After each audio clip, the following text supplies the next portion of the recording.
Բաց ու կանաչ դաշտերում արածող այս կենդանիներն աչքի են ընկնում բարձր մթերատվությամբ ու հիվանդությունների նկատմամբ դիմադրողականությամբ։ Թեև մեր երկրում հատկապես լեռնային ու նախալեռնային գոտիներում մանր եղջերավոր անասնաբուծությունն ունի երկարամյա ավանդույթ, տեղական ցեղերը լավ հարմարված են բնակլիմայական պայմաններին, սակայն եկամտաբերությամբ զիջում են տոհմային, բլանշ, դորպեր, հիսարյան եւ այլ ցեղերի։ Ինչի համար էլ պետությունը ֆերմերներին առաջարկում է ոչխարաբուծության եւ այծաբուծության 2024-ից 28 թվականների զարգացման ծրագիրը, խրախուսելով անցումը դեպի բարձր արտադրողականությամբ գենոֆոնդի, կերակրման ու պահվածքի բարելավված պայմանների։ Եթե համեմատական տանենք մեր տեղական ցեղերի հետ, ներկրվող կենդանների մտերատվությունը բավականին բարձր է եւ կենդանները վաղահաս են, բազմապտղանի եւ չունեն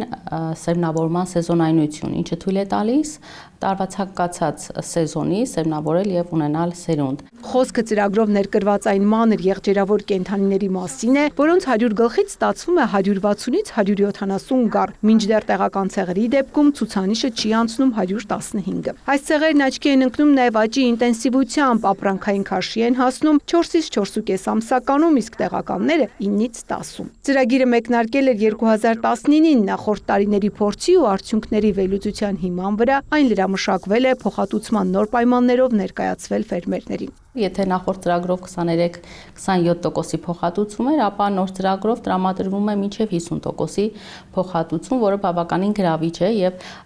հետաքրքրվածությունը բավականին մեծ է տնտեսվարողների կողմից։ Ծրագրի շահառու կարող են դառնալ բարվոք հարկային պատմություն ունեցող իրավաբանական անձիկ եւ անհատ ձեռնարկատերերը։ Տարիքային եւ տարածաշրջանային սահմանափակումներ չկան։ Ծրագրով հնարավոր է ներկրել նվազագույնը 5 գլուխ, 4 էգ եւ 1 արու, իսկ առավելագույնը մինչեւ 300 գլուխ, ընդ որում արու մատղաշների թիվը չի կարող գերազանցել 10-ը։ Իդեպ նախորդ տարիներին ծրագրի շահառու ֆերմերային տնտեսություններում արդեն կա նոր սերունդ, որից ձեռք բերելու դեպքում ծրագրի պայմաններն առավել շահավետ են։ Աջակցությունը նախատեսված է 50%-ի չափով, եթե ներկրում են արտերկրից 450,000 դրամի 50%-ը, եթե տեղի շուկայից են ձեռք բերում,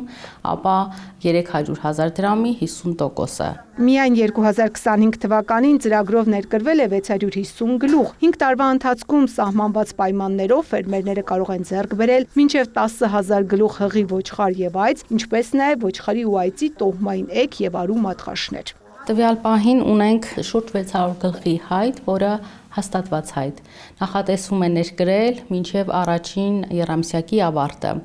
Ընդհանուր առմամբ եւս 1500 կենդանի ձեռք բերելու հայտ ունենք մինչև տարեվերջ, չնայած կարծում եմ հետաքրքրվածությունը մեծ է եւ այդ ցուցանիշը պիտի գերազանցենք։ Ծրագրին դիմելու կարգն ու պայմանները մանրամասն ներկայացված են էկոնոմիկայի նախարարության պաշտոնական կայքէջում։ Ծաղկանուշ Միրզոյան, Ռոմիկ Խաչատրյան, լուրեր։